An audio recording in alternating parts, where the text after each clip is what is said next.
मैं बात कर रहा हूँ। आप अपने सिक्योरिटी गार्ड्स को ये भी बताएं कि डिजिटल मीडिया शुरू दिन से आपके साथ है और आपको उठाया गया है, लेकिन आपके डिजिटल मीडिया के लोग साफियों को गिरबान से पकड़ते हैं। ये साहब से पूछें आप, ये जो लाल कपड़ों वाला आपके पीछे खड़ा है, इससे पूछें कि ये बंदों को ऐसे गिरबान से पकड़ते हैं, इनको आपने तमीज़ नहीं सिखाई सर?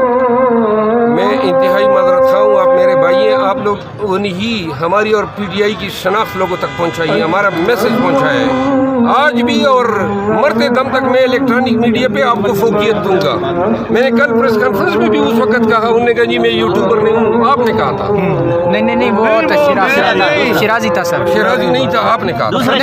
आपने नहीं कहा था, जिसने भी कहा था।